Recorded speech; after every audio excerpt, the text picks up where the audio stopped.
Bismillahirrahmanirrahim. Assalamualaikum warahmatullahi wabarakatuh. Alhamdulillahirabbil alamin. Salatu wassalamu ala asrofil anbiya'i wal mursalin wa ala alihi wa ashabihi ajma'in, amma ba'du. Saudara sekalian, ya, kita ketemu kembali dalam mata kuliah Sejarah Peradaban Ekonomi Islam yang kita saat ini memasuki pada pertemuan yang kedua. Pada pertemuan kedua ini kita akan mencoba memotret bagaimana peradaban ekonomi yang terjadi pada masyarakat Arab, yakni masyarakat Arab pra-Islam, sebelum Rasulullah Shallallahu Alaihi Wasallam diutus oleh Allah sebagai nabi, dan kemudian dia merubah masyarakat Arab pada saat itu. Nah, yang akan kita potret hari ini adalah masyarakat peradaban ekonomi yang terjadi pada masyarakat Arab pra-Islam. Baik, untuk tahap pertama kita coba terlebih dahulu memotret kondisi Arab pra-Islam. Pertama, dari sisi kondisi geografis, bahwa Jazirah Arab secara keseluruhan itu dapat dipilah menjadi 3 wilayah utama. Pertama ada masyarakat Arab Utara, kemudian ada masyarakat Arab wilayah Tengah, dan kemudian ada Arab wilayah Selatan. Dan ternyata ketiga wilayah tadi itu memiliki karakteristik geografis yang berbeda. Untuk Jazirah Arab wilayah utara itu kondisi geografisnya cenderung tanahnya itu tanah subur. Cuma memang tanah subur yang ada di wilayah utara Arab itu tidak terlalu melimpah sumber airnya, sehingga kecenderungannya tindakan ekonomi atau perilaku ekonomi yang dilakukan oleh masyarakat Arab di wilayah utara ini itu kecenderungannya kepada perkebunan, bukan pada persawahan. Kemudian yang kedua, Jazirah Arab wilayah Tengah itu tidak ditemukan tanah-tanah yang subur, baik untuk perkebunan maupun untuk persawahan. Nah, karena di Jazirah Arab wilayah Tengah itu tanahnya cenderung pada gurun pasir. Nah, kemudian pada Jazirah Arab wilayah Selatan itu hampir sama dengan wilayah utara, tanahnya itu subur. Cuma perbedaannya kalau wilayah Arab di bagian selatan ini sumber airnya melimpah, sehingga kecenderungan dari aktivitas ekonomi yang dilakukan oleh masyarakat Arab wilayah selatan itu lebih pada pertanian. Kalau pada utara lebih pada perkebunan, sedangkan pada selatan itu lebih pada persawahan. Nah, saya kira itu yang pertama untuk memotret kondisi Arab pra-Islam. Tentu, saudara sekalian, ada teori yang mengatakan bahwa kondisi geografis dari satu tempat itu mempengaruhi pada perilaku ekonomi dari masyarakat yang tinggal di tempat itu. Nah, karena Arab Utara itu cenderungnya pada tanahnya subur, tetapi sumber airnya itu masih sangat terbatas, maka perilaku atau aktivitas ekonomi yang dilakukan oleh mereka itu adalah pertanian, tapi pertaniannya cenderung pada perkebunan, bukan pada pertanian, bukan pada persawahan gitu. Sedangkan kalau masyarakat tengah, karena di situ tidak ditemukan tanah yang subur yang bisa digunakan untuk bercocok tanam, maka aktivitas ekonomi yang banyak dilakukan oleh masyarakat Arab di wilayah tengah ini kecenderungannya kepada perdagangan. Karena mereka tidak bisa bertani, mereka juga tidak bisa berkebun. Maka aktivitas ekonomi yang paling mungkin bisa dilakukan oleh mereka adalah berdagang. Nah, berbeda dengan masyarakat Arab yang berada di wilayah selatan. Karena tanahnya cenderung subur dan kemudian sumber airnya relatif melimpah dibandingkan dengan wilayah yang lain, maka aktivitas ekonomi yang paling banyak dilakukan oleh masyarakat Arab di wilayah selatan ini adalah di pertanian, khususnya adalah di persawahan. Baik, sekalian, itu sekira yang bisa kita potret dari kondisi geografis masyarakat Arab pra-Islam. Kemudian yang kedua, coba kita sekarang memotret bagaimana karakteristik dari masyarakat Arab sebelum Muhammad Shallallahu Alaihi Wasallam diutus menjadi Rasulullah dan juga diutus sebagai Nabi. Nah, kita membaca bahwa ada beberapa karakteristik dari masyarakat Arab pra-Islam itu. Pertama, bahwa masyarakatnya itu dapat dipilah kepada dua pilihan utama, yakni ada masyarakat nomaden dan ada masyarakat yang menetap. Nomaden dalam pengertian mereka yang berpindah-pindah dari satu tempat ke tempat yang lainnya. Nah, pertama yang nomaden itu banyak dilakukan oleh para pedagang. Dia atau mereka itu seringkali berpindah dari satu tempat ke tempat yang lainnya untuk memasarkan dagangannya. Tapi yang kedua, bahwa masyarakat nomaden itu tidak hanya didominasi juga oleh para pedagang, tapi ada juga para petani.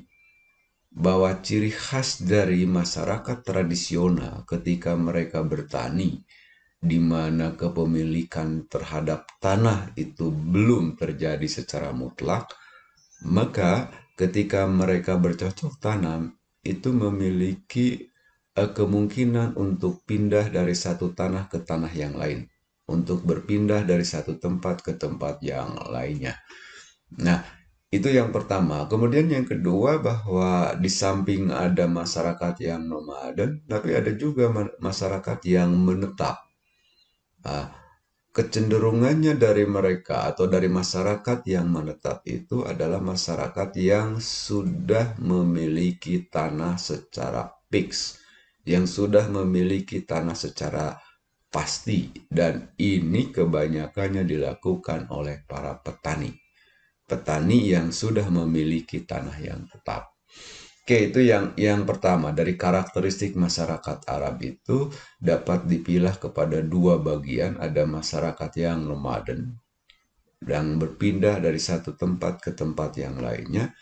Tapi di sisi yang lain ada juga masyarakat yang menetap. Dia tinggal di tempat tertentu dan tidak pernah berpindah dari satu tempat ke tempat yang lainnya.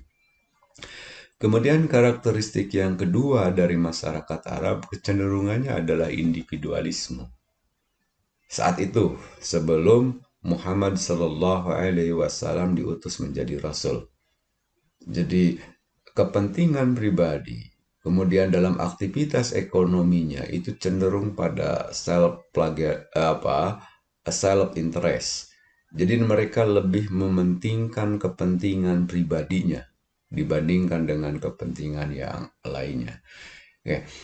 Tapi pada saat yang sama juga terjadi transformasi tradisi yang dimiliki oleh masyarakat Arab yang kemudian bergeser pada karakteristik yang ketiga, yakni masyarakat Arab pra-Islam itu memiliki nilai kesukuan yang sangat tinggi. Sehingga jangan heran kalau misalnya pada masyarakat Arab pra-Islam itu muncul berbagai suku. Ada suku Aus, ada suku Khazraj, dan seterusnya, dan jumlahnya bisa puluhan gitu. Nah, kemudian kolektivitas dari masing-masing suku itu sangat tinggi, sehingga pada saatnya itu mempengaruhi pada perilaku ekonomi yang dilakukan oleh suku tertentu. Misalnya ada suku A, dia cenderungnya aktivitas ekonominya pada pertanian, maka satu suku itu bertani. Tapi bisa jadi menemukan suku yang lain, aktivitas ekonominya cenderung pada perniagaan atau perdagangan. Maka satu suku itu kecenderungan aktivitas ekonominya kepada perniagaan atau perdagangan. Oke, kemudian yang keempat, ciri dari karakteristik masyarakat atau karakteristik dari masyarakat Arab itu kita melihat ada satu invasi ekonomi dari satu suku pada suku yang lainnya, dari satu tempat ke tempat yang lainnya begitu. Kenapa? Karena tadi bahwa kebanyakan dari masyarakat Arab pra-Islam itu cenderungnya pada nomaden. Dia berpindah dari satu tempat ke tempat yang lain dan kemudian memiliki kecenderungan untuk melakukan invasi ekonomi. Kemudian yang kelima, yang ini yang terakhir dari karakteristik masyarakat Arab pra-Islam dan mungkin ini juga yang paling menonjol, mereka itu memiliki potensi untuk konflik yang sangat tinggi. Sehingga tidak heran kalau misalnya kita menemukan dalam catatan sejarah bagaimana peperangan itu terjadi, bagaimana perselisihan itu terjadi antara satu suku dengan suku yang lainnya, terutama terjadi pada masyarakat Arab pra-Islam. Nah, tentu karena potensi konfliknya itu begitu tinggi, maka akan berpengaruh pada pembangunan ekonomi secara keseluruhan begitu. Sehingga ada keterlambatan di dalam pembangunan ekonomi yang terjadi pada masyarakat Arab karena dipengaruhi oleh potensi konflik yang begitu tinggi. Baik, sekalian, tadi ini sudah kita sampaikan pada pembahasan sebelumnya. Jadi ada karakteristik peradaban ekonomi yang muncul pada masyarakat Arab pra-Islam sesuai dengan pemetaan dari wilayah Arab itu sendiri. Jadi Arab Utara aktivitas ekonominya lebih didominasi oleh pertanian dan perdagangan. Tapi yang dominannya adalah pertanian yang seperti yang saya kemukakan tadi kecenderungannya pada perkebunan. Tapi jangan lupa bahwa pada masyarakat Arab di wilayah utara juga ada aktivitas perdagangan yang dilakukan oleh masyarakatnya. Nah, sedangkan di daerah Arab, wilayah tengah, masyarakat Arab wilayah tengah, terutama adalah Mekah dan Madinah, itu aktivitas ekonominya lebih didominasi oleh perdagangan. Dan kemudian yang kedua ada juga peternakan. Oke. Kemudian pada yang ketiga, peradaban ekonomi yang terjadi pada masyarakat Arab pra-Islam di wilayah selatan, terutama memasuki pada Samudra Hindia sampai pada Laut Merah, aktivitas ekonominya lebih didominasi oleh pertanian. Dan tadi seperti yang saya kemukakan bahwa sumber airnya sangat melimpah, maka dalam catatan sejarah kita menemukan banyak bendungan yang dibangun oleh masyarakat Arab di wilayah selatan ini. Nah, ini dikarenakan karena curah hujan yang relatif tinggi. Sehingga kemudian ini berimplikasi pada aktivitas dominan, aktivitas ekonomi dominan yang terjadi pada masyarakat Arab wilayah selatan, yakni cenderungnya kepada pertanian. Saya kira itu yang perlu disampaikan untuk memotret bagaimana peradaban ekonomi yang ditemukan pada masyarakat Arab pra-Islam. Bagian terakhir yang perlu saya sampaikan terkait dengan peradaban ekonomi masyarakat Arab pra-Islam itu adalah kita coba memotret peranata ekonomi apa saja yang sudah muncul pada masyarakat Arab pra-Islam ini. Ternyata ada beberapa peranata ekonomi yang sempat muncul dan kemudian masih berkembang pada saat Rasulullah Shallallahu Alaihi Wasallam. Pertama misalnya ada Pranata Ekonomi Mudorobah yang hari ini sangat populer Pranata itu. Nah sesungguhnya berdasarkan sejarahnya bahwa Pranata Mudorobah ini sudah muncul pada masyarakat Arab pra-Islam. Lalu ketika Muhammad Shallallahu Alaihi Wasallam diutus menjadi Rasul, itu keberadaan mudorobah dijustifikasi oleh Nabi dan dibenarkan karena di dalam mudorobah tidak mengandung unsur kezaliman. Maka kemudian pranata mudorobah yang sudah muncul pada masyarakat Arab pra-Islam itu dilanjutkan lagi oleh Nabiullah Muhammad Shallallahu Alaihi Wasallam. Nah, kemudian pranata ekonomi yang kedua juga muncul ada pranata musyarakah. Saya kira agak mirip dengan mudorobah bahwa pranata musyarakah hari ini juga cukup mengalami perkembangan. Tapi ternyata dalam catatan sejarahnya itu musyarakah pernah muncul pada masyarakat Arab pra-Islam yang kemudian dijustifikasi oleh Nabi dan dilanjutkan oleh para sahabat dan dilanjutkan oleh umat Islam hingga saat ini. Di samping pranata ekonomi yang muncul pada masyarakat Arab pra-Islam yang dijustifikasi oleh Nabi, dibenarkan oleh Nabi, ternyata juga ada pranata ekonomi yang belakangan oleh Nabi dilarang. Yang belakangan oleh Nabi dianggap tidak boleh dilakukan, yakni pranata riba. Riba sangat populer hari ini, dan ternyata berdasarkan sejarahnya, pranata riba itu sudah muncul pada masyarakat Arab pra-Islam, lalu ketika memasuki masa keislaman, yakni ketika Muhammad SAW diutus menjadi nabi, menjadi rasul, maka riba itu kemudian dilarang. Tapi yang paling penting dipahami oleh kita bahwa riba itu sudah muncul pada masyarakat pra-Islam.